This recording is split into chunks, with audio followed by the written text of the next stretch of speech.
Gold trusted gold buyers మీరు తాకట్టు పెట్టిన బంగారాన్ని విడిపించి ఈ రోజు ఉన్న మార్కెట్ ధరకు కొనబడను. హాయ్ నమస్తే, వెల్కమ్ టు ఐడ్రీమ్ మీడియా. నేను మీ యాంకర్ ప్రత్యూష. రీసెంట్ టైమ్స్లో ఎక్కడ చూసినా సోషల్ మీడియా మొత్తం కూడా ఇన్స్టా, యూట్యూబ్ మొత్తం టాక్ మొత్తం ఒక సినిమా గురించి అనమాట. అదేదో కాదు, రాజు వెడ్స్ రాంబాయ్. ఈ సినిమా గురించి మనం ఆల్మోస్ట్ ఎక్కువగా కూడా మనం రీల్స్లోనే ఎక్కువగా వింటున్నాం. సో ఈ సినిమా రియల్ స్టోరీ అని కూడా అందరికి తెలిసిన విషయమే. సో ఈ సినిమా గురించి మరింత డెప్త్గా అండి, సినిమా ఎలా ఉంది, కలెక్షన్ ఎలా చేసింది, ఇవన్నీ కూడా మనం తెలుసుకునే ప్రయత్నం చేద్దాం. సో ఈరోజు ఇవన్నీ ఎక్స్ప్లెయిన్ చేయడానికి మనతో పాటు మన స్టూడియోలో ఈరోజు సీనియర్ జర్నలిస్ట్ భరద్వాజ్ గారు మనతో ఉన్నారు. సార్తో మాట్లాడి మన విషయాలు తెలుసుకుందాం. నమస్తే సార్. నమస్తే సార్, మీరు కూడా చూసే ఉంటారు రాజు వెడ్స్ రాంబాయ్. ఎలా అనిపించింది మీకు సినిమా? అంటే సినిమా బాగుంది. ఒక కొత్త ఏరియాలో, అంటే జనరల్గా మనకి రూరల్ లవ్ స్టోరీలు కొత్త ఏం కాదు. మనం గతంలో జయం సినిమా చూసాము, దానికి ముందు సీతాకోక చిలుకలు, ఇలా చాలా సినిమాలు రూరల్ లవ్ స్టోరీలు నడిచినాయి. అయితే రూరల్ లవ్ స్టోరీలు చూసాం మనం, అలాగే పరువు హత్యల సినిమాలు కూడా చూసాం. ఇది రూరల్ లవ్ స్టోరీ మాత్రమే కాదు, ఒక పరువు హత్య లాంటి ఎలిమెంట్ కూడా బలంగా ఉన్నటువంటి సినిమా. సైరత్ లాంటి సినిమాలు చూసాం మనం. అలాగే ఉప్పెన సినిమా వచ్చింది తెలుగులో. అయితే ఈ సినిమాలు అన్నిట్లోనూ ఒక అగ్రకులం తాలూకా అమ్మాయిని ఒక దళిత కులం తాలూకా కుర్రవాడు ప్రేమించటము, ఇది సామాజికంగా తమకి ఇబ్బంది కలిగించే అంశం కాబట్టి ఈ వీళ్ళ మీద దాడులు చేయటం అనేది మనం అనేక సందర్భాల్లో నిజ జీవితంలో కూడా చూసాం. మిరియాలు కూడా ప్రణయ్ ఇన్సిడెంట్ కూడా మనకు తెలుసు. వీటన్నిటి నేపథ్యంలోనూ పరువు హత్యల సినిమాలు కూడా చూసాం. అయితే ఇప్పటి వరకు రూరల్ ప్రేమ కథలు అంటే అవి కేవలం అగ్రకులాలకు సంబంధించిన కథలుగానే నడిచినాయి. అలా కాకుండా దళిత ప్రేమని చూపించటం అనేది ఈ సినిమాలో ఒక ప్రధానమైనటువంటి అంశం. అయితే ఆ ఏరియాలోనే పరువు హత్య చేయటానికి సిద్ధపడటం అనేది కూడా, అంటే ఇక్కడ కుల వైషమ్యం కాదు, అంటే ఒక అగ్రకులం వాడు కూతురు ఒక దళిత కులం వాడిని ప్రేమించటం అనే వైరుధ్యం కాదు, ఆ కాంట్రడిక్షన్ కాదు. ఇక్కడ ఒకే కులం, ఇద్దరూ దళితులే, రెండు కుటుంబాలు దళిత కుటుంబాలే. కానీ అక్కడ ఒక కుటుంబం తాలూకా పరువు నిలబెట్టుకోవటం కోసం, అంటే ఈ కుటుంబం తాలూకా పరువు అంటే తనకి రాబోయే అల్లుడు ఎలా ఉండాలనుకుంటాడో అలాంటి అల్లుడు రావడం లేదు, అది కూడా పరువు నష్టంగానే భావించి, పరువు నష్టంగా అని కూడా అనుకోకూడదు నిజానికి, అది తను అనుకున్న పద్ధతిలో తన కుటుంబం నడవట్లేదు అనేటువంటి ఒక చిరాకు, ఒక అగ్రెసివ్నెస్, ఒక ప్రభుత్వోద్యోగి అవటం ద్వారా అతనికి వచ్చిన దర్పం, వీటన్నిటి నుంచి ఒక మిక్స్డ్ ఎక్స్పోజర్, ఒక మిక్స్డ్ ఎమోషన్లో ఉన్నటువంటి ఒక వ్యక్తి చేసేటువంటి ఒక దారుణం, అది పునాదిగా ఈ సినిమాని నిర్మించడం జరిగింది వీళ్ళు. అయితే ఈ ప్రయత్నం అనేది అక్కడ కూడా ఎక్కడైనా జరుగుతుంది, ఇది ఇక్కడే జరుగుతుంది, ఈ సందర్భంలోనే జరుగుతుంది అనేది ఏమీ కాదు. అంటే ప్రధానంగా పురుషాధిక్యత అలా ఉంటుంది కుటుంబాలలో. అంటే పురుషాధిక్యత అంటే తను చెప్పినట్టుగా కుటుంబం నడవాలి, అలాగే పిల్లలు కూడా నేను చెప్పిన మాట విని తీరాలి పిల్లలు అనుకునే తండ్రులు కూడా ఉన్నారు. తండ్రులు ఎక్కువ శాతం అదే అనుకుంటారు. తల్లిదండ్రులు పిల్లలతో ఘర్షణ ఎక్కడొస్తుందంటే వాళ్ళ ఫీలింగ్స్ని వీళ్ళు రెస్పెక్ట్ చేయరు. రెస్పెక్ట్ చేయకుండా వాళ్ళ అభిప్రాయాలను గౌరవించి అక్కడ ఏదైనా ఇబ్బంది ఉంటే గైడ్ చేయొచ్చు, కానీ మా నుంచి వచ్చిన వాళ్ళు మా మాట వినటం లేదు అనేటువంటి ఒక ఈగో క్లాష్కి వెళ్ళిపోతున్నారు. ఈ ఈగో క్లాష్కి వెళ్ళిపోవటం వలన కూడా ఇలాంటి దారుణాలు సంభవిస్తున్నాయి సమాజంలో. అందుకని వీటన్నిటినీ కలిపి డీల్ చేశారు ఆ క్యారెక్టర్లో. అది చైతన్య జొన్నలగడ్డ చేశాడు ఆ క్యారెక్టరు. అతను చాలా బాగా పెర్ఫామ్ చేయగలిగాడు, అన్ని ఎమోషన్స్ని ఆ క్యారెక్టర్లో పలికించగలిగాడు. ఏది ఆ హీరోయిన్ ఫాదర్ క్యారెక్టర్లో. సరే, ఇప్పుడు చాలా మంది ఇన్ఫ్లుయెన్సర్స్ సోషల్ మీడియాలో ఏం చెప్తున్నారంటే, ఇప్పుడు మీరు చెప్పినట్లే ఉప్పెన వచ్చింది సేమ్ ఇదే జోనర్లో, అండ్ జయం, ఈ సినిమా 200 నిజం సినిమాకి 100 ఉప్పెన సినిమాలు అంత డబల్ ఉంది అని అంటున్నారు. అది నిజమేనా? అంత హైప్ ఉంది ఈ సినిమాకి? నిజమే అది. అంటే ఈ సినిమాని లొకేట్ చేయటమే వాళ్ళు ఊరికి దూరంగా ఉన్నటువంటి ఇంకొక ఊర్లో లొకేట్ చేశారు. అంటే ఇందిరమ్మ గృహాలు అంటాం మనం. ఏమిటి ఆ ఇందిరమ్మ గృహాలు అంటే బడుగు బలహీన వర్గాలకి ప్రభుత్వాలు కట్టించే ఇళ్ల సముదాయం. ఉమ్, అంటే వెలివాడ అంటాం దాన్ని. అక్కడ జరిగేటువంటి ప్రేమ కథ. అది కొత్తగా ఉంది జనాలకి. ఉమ్, వాళ్ళు ఒక రకమైన అణిచివేతకి గురవుతున్నటువంటి సమూహమే. ఆ అణిచివేతకి గురవుతున్నటువంటి సమూహంలో నుంచి ఒక ప్రభుత్వోద్యోగి ఉంటాడు అక్కడ. ఉమ్, ఆ ప్రభుత్వోద్యోగి అంటే అతను ఏదో పెద్ద ఐఏఎస్ ఆఫీసర్ కాదు. ఉమ్, ఒక రూరల్ డిస్పెన్సరీలో కంపౌండర్ ఉద్యోగం చేసుకునేటువంటి ఒక వ్యక్తి. ఉమ్, ఈ కంపౌండర్ ఉద్యోగం చేసుకునే వ్యక్తికి ఆ ఉద్యోగం నుంచి వచ్చినటువంటి ఒక కాన్ఫిడెన్స్ లెవెల్స్, సమాజం మీద నేను విజయం సాధించాను అనేటువంటి ఆ సమూహంలో, ఉమ్, ఆ సమూహంలో నేను సక్సెస్ఫుల్ మనిషిని అని తన్ని తాను అంచనా వేసుకుని ఆ ఊళ్ళో ఉన్నటువంటి జనాల మీద కొంచెం జులుం చలాయిస్తూ ఉంటాడు. అక్కడ ఆ ప్రాంతంలో ఉన్నటువంటి జనాల మీద, అవును.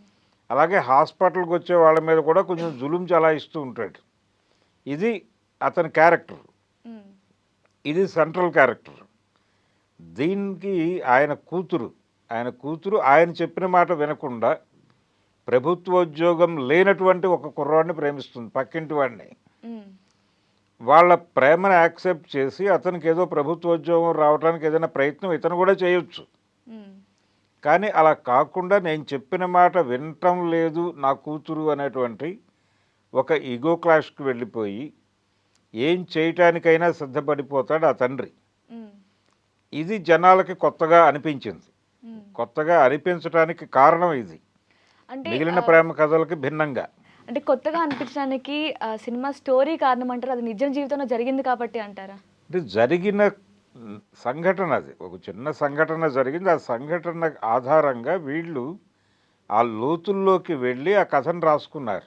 ఉమ్, ఉమ్, అంటే ఎందుకు జరిగింది, ఏ ఎమోషన్స్ పనిచేసినాయి అనేది కదా కథలో చెప్పాల్సింది. ఉమ్, ఆ ఎమోషన్స్ అన్నీ పలికించారు సినిమాలో, కథలో.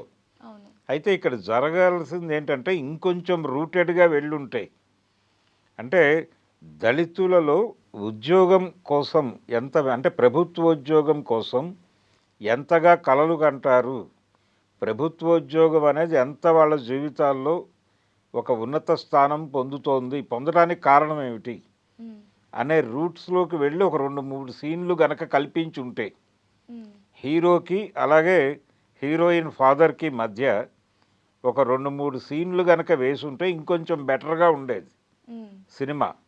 అంటే ఇంకొంచెం క్లారిటీతో జనాలకు అర్థమయ్యేది. ఉమ్, అంటే ఏమీ ఉండవు. అంటే చాలా సందర్భాల్లో ఇక్కడ అర్థం చేసుకోవాల్సింది ఏంటంటే కమ్యూనిస్టులు కూడా ఒక మాట మాట్లాడేస్తారు వేగ్గా.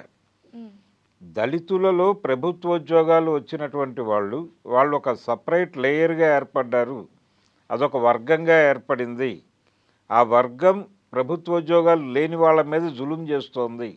ఉమ్, అక్కడ ఇది ప్రత్యేక వర్గంగా ఏర్పడింది కాబట్టి కుల సమస్యలో అక్కడ కూడా ఒక వర్గ పోరాటం జరగాల్సిన పరిస్థితి ఏర్పడుతోంది అని వీళ్ళు పుస్తకాలు రాసేస్తున్నారు. ఉమ్, కానీ అది పూర్తి వాస్తవం కాదు. పూర్తి వాస్తవంగా దాన్ని అంగీకరించకూడదు కూడా. వాళ్ళకి ఏమీ లేదు, అది కూలీ కులాలు. ఆ కూలీ కులాలులో కొంతమంది ప్రభుత్వోద్యోగాలు పొంది ప్రభుత్వానికి కూలీ చేస్తారు అంతే. ఉమ్, ఇక్కడ వ్యక్తులకి కూలీ చేయటం, అక్కడేమో ప్రభుత్వానికి కూలీ చేయటం. కాకపోతే ప్రభుత్వానికి కూలీ చేసినప్పుడు దానికి ఒక సిస్టమ్ ఉంటుంది. ఉమ్, 1వ తారీఖు జీతం వచ్చేస్తుంది గ్యారంటీగా, దాంతోపాటు ఇంక్రిమెంట్లు వస్తాయి, మరొకటి వస్తాయి, సెలవులు ఉంటాయి, ఉమ్, కొన్ని వెసులుబాట్లు ఉంటాయి. పాలేరు పనికి వెళ్ళేవాడికి ఆ వెసులుబాటు ఉండదు. కాబట్టి పాలేరు పనో ఆటో వేసుకునేవాడు కూలీ పనులే చేసుకుంటారు అందరూ. ఉమ్, కాకపోతే ఇది బెటర్ కూలీ అనుకుంటాడు ఈ కూలీ. ఉమ్, ఈ బెటర్ కూలీ చేసుకునేవాడికే నా కూతుర్ని ఇవ్వాలనుకుంటాడు. ఉమ్, ఇస్తే వెనక్కి తిరిగి చూడాల్సిన అవసరం లేదు. అది కాకుండా ఇతర కూలి పనులు చేసుకునేవాడికి ఇస్తే వాడిని సపోర్ట్ చేయడానికి తను కూడా కష్టపడాల్సి వస్తుంది. ఎందుకు వచ్చిన రిస్క్ అనేది ఇతని ఉద్దేశం. అందుకు ప్రధానంగా కూతుర్ని అతనికి ఇవ్వటానికి, హీరోకి ఇవ్వటానికి ఇష్టపడ్డాను. ఉమ్, ఈ ఇష్టపడని సందర్భంలో ఆ అమ్మాయికి అర్థం చేయించడానికి ట్రై చేస్తాడు. ఆ అమ్మాయి వినకుండా నేను నా ప్రేమకే విలువనిస్తాను అనే అభిప్రాయం బలంగా చెప్పేసిన తర్వాత అప్పుడు అతనిలో కొత్త ఈగో మొదలవుతుంది. ఆ కొత్త ఈగో ఏంటంటే నా కూతురు నా మాట వినటం లేదు ఉమ్, కాబట్టి ఆ అమ్మాయిని కాదంటే ఊళ్ళో ఎవడు ఊరుకునే పరిస్థితి కూడా లేదు. అందుకని దీన్ని ఇలా నడవనిచ్చి వాళ్ళని లేకుండా చేద్దాం అనేటువంటి అంటే ఆ అమ్మాయి మీద పగ పెంచుకుంటాడు ఇతను. పగ పెంచుకునే స్థాయికి వెళ్ళిపోతాడు. మనిషిగా తను పతనం అవుతాడు నెమ్మదిగా. ఈ పతనం అవటానికి రకరకాల ఇన్ఫ్లుయెన్స్లు ఉంటాయి అతని మీద. నేను చాలా ప్రత్యేకం, నన్ను చూస్తే ఈ ఊరంతా భయపడుతుంది, ఇప్పుడు ఇలా జరిగిపోతే నన్ను ఎవరూ గౌరవించడేమో, భయపడరేమో ఇదివరకట్లాగా, ఇలా రకరకాల మిక్స్డ్ ఎమోషన్స్లోకి వెళ్ళిపోయి ఈ అమ్మాయిని విలన్గా చూడటం మొదలు పెడతాడు. ఎప్పుడైతే విలన్గా చూడటం మొదలుపెట్టాడో ఆ విలన్ని ఎలిమినేట్ చేయాలనే దాకా వెళ్ళిపోతాడు. ఇక్కడ మనకి పరువు హత్యల సబ్జెక్టు లింక్ అవుతుంది.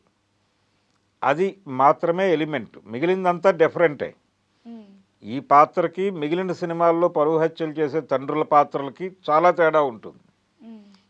ఇది ఒక అణిచివేతకి గురవుతున్నటువంటి తండ్రే. ఇదేమో అద్భుతమైనటువంటి ఆస్తులు ఉన్నటువంటి కుటుంబం ఏం కాదు, కొంచెం బెటర్ కూలీ ఉన్నవాడు అంతే. సరే, ఈ సినిమా ఇప్పుడు ఇంత రేంజ్లో హిట్ అవ్వడానికి ప్లస్ పాయింట్స్ ఏమేమి ఉంటాయి అంటారు? ఈ కొత్తదనమే. ఒక కొత్త ఏరియాలో ఒక కొత్త ఘర్షణని చూపించగలిగారు వాళ్ళు. అలాగే ఇప్పటి వరకు తెలుగు సినిమా ఫోకస్ చేయని ప్రాంతం అది. తెలుగులో దళిత సినిమా అనేది లేదు మనకి. తెలుగులో ఒక కింది తరగతుల జీవితాలని తెర మీద చెప్పడం అనే ప్రయత్నం బలంగా జరగలేదు. గోడవల్లి రామబ్రహ్మం గారు అప్పుడెప్పుడో మాలపిల్ల అని ఒక సినిమా తీశాడు, కాంచనమాల గారిని వెంకటేశ్వరరావు గారిని పెట్టి. ఆ సినిమా తర్వాత మాలపిల్ల లాంటి టైటిల్ పెట్టడానికి కూడా మన వాళ్ళు సంకోచించినటువంటి పరిస్థితి.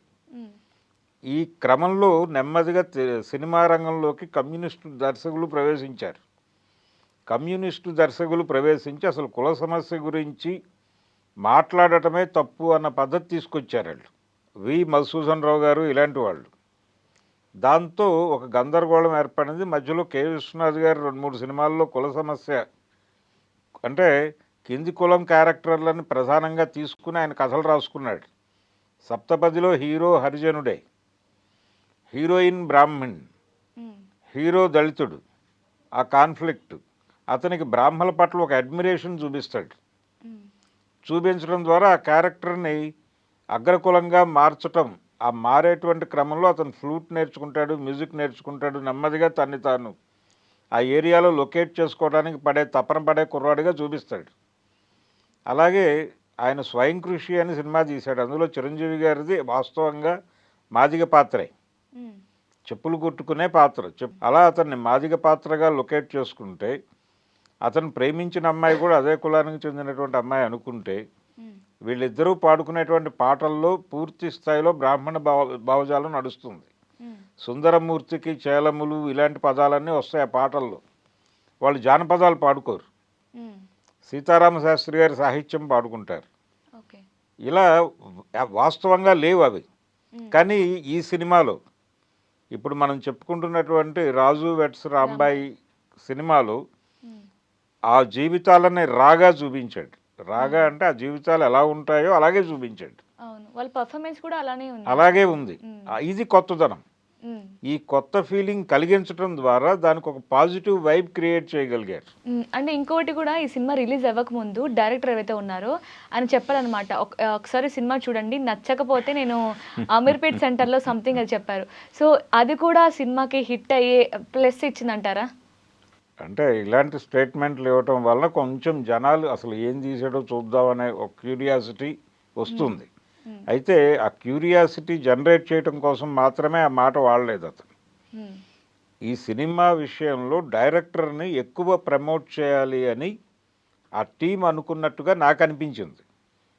అంటే డైరెక్టర్ని కొంచెం అగ్రెసివ్గా ప్రొజెక్ట్ చేయాలి అని వాంటెడ్గానే ప్రొడ్యూసర్గా వ్యవహరించినటువంటి ఇంకొక డైరెక్టర్ వేణు ఉడుగుల ఆయన భావించి ఈటీవీ విన్ వాళ్ళని కన్విన్స్ చేసి కొంచెం అగ్రెసివ్గా బిహేవ్ చేయి నువ్వు ప్రీ రిలీజ్ ఈవెంట్స్లో అని చెప్పి ప్లాన్డ్గానే అతన్ని రంగంలోకి దించారనేది అర్థమవుతూనే ఉంది. అంటే ఒక డైరెక్టర్ని అలా ప్రమోట్ చేయటం ద్వారా సినిమాకు ఒక ఎలివేషన్ దొరకడంతో పాటు అతను చూసిన జీవితం అది, అతను చూసిన జీవితం, అతను విన్నటువంటి సంఘటన నుంచి రాసుకున్న కథ. సాయిలు అనేటువంటి డైరెక్టర్, అతను ఇంజనీరింగ్ చదివాడు కానీ మొత్తం అతను చదువు అంతా అక్కడే జరిగింది, ఇల్లెందు ప్రాంతంలోనే జరిగింది. తన జీవితంలో తను చూసిన ఘర్షణలు అన్ని సినిమాలోకి పట్టుకొచ్చాడు. ఆ సినిమాలో పాత్రలన్నీ అతన్ని పోలే ఉంటాయి, అతని పోలికలు కనిపిస్తాయి క్యారెక్టర్లో కూడా. అండ్ ఈ సినిమాకి టికెట్ రేట్ తక్కువ పెట్టడం కూడా ప్లస్ అయినట్టే ఉంది కదా. అంటే టిక్కెట్ల రేట్లు తగ్గించటము అనేది కేవలం ప్లస్ ఏం కాదు. టిక్కెట్ల రేట్లు తగ్గించడం వల్ల సినిమా హాల్కి జనాలు వెళ్తారని నేను అనుకోను. సినిమా హాల్కి జనాలని తీసుకెళ్లాలంటే టిక్కెట్ల రేట్లు తగ్గించడంతో పాటు స్నాక్స్ రేట్లు కూడా తగ్గించాలి. సినిమా టిక్కెట్ల రేట్లు తగ్గించకపోయినా పర్లేదు, స్నాక్స్ రేట్లు తగ్గించగలిగితే జనాలు వెళ్తారు. అందుకని ఆ గొడవ అంటే వీళ్ళు ఒక ప్రచారంలో భాగంగా తగ్గించామని చెప్పారు. సింగిల్ స్క్రీన్కి పెడతారు జనాలు తగ్గించడం వల్ల. కానీ మల్టీప్లెక్స్లు ఎక్కువ ఇచ్చారు ఈ సినిమా. ఏ సినిమాకైనా అంటే సింగిల్ స్క్రీన్లు తగ్గిపోతున్నాయి, మల్టీప్లెక్స్లకు వెళ్ళటం తప్ప వేరే మార్గం లేదు సినిమా చూడాలనుకున్నవాడు. మల్టీప్లెక్స్కి వెళ్తే దోచేస్తున్నారు అక్కడ. కాబట్టి మల్టీప్లెక్స్ల విషయంలో ఒక గందరగోళం ఉంది. అది తగ్గించడానికి కూడా ఒక ప్రయత్నం జరగాల్సి ఉంది. ఆ ప్రయత్నం జరిగితే ఇలాంటి సినిమాలు కొంతవరకు బతుకుతాయి. ఓకే సార్, ఫైనల్గా ఈ సినిమాకి మీ మాటల్లో ఎంత రేటింగ్ ఇస్తారు? నేను 3 ఇస్తాను out of 5. Okay, thank you so much sir. Thank you. And for more videos, Please subscribe to iDream. Please subscribe to iDream. Please subscribe iDream. And please subscribe to iDream. For more videos, subscribe to iDream. please like, share and subscribe to the channel. Congratulations, iDream. Subscribe to iDream. Subscribe to iDream. So subscribe to iDream Media. iDream की iDream team अंदर की huge congratulations. Please subscribe iDream Media. Please subscribe to iDream. Subscribe iDream. Please subscribe to iDream. iDream అంటే నా కళల channel subscribe చేసుకున్న నోరు తిరుగుతలేదు, మీరైతే గంట గుర్తు కొట్టండి. For more such videos, please subscribe to iDream. Subscribe to iDream. Please subscribe to iDream. Please subscribe iDream Media. Please do subscribe to iDream. Please subscribe to iDream Media. For best entertainment and information, please subscribe iDream. And don't forget to subscribe to iDream.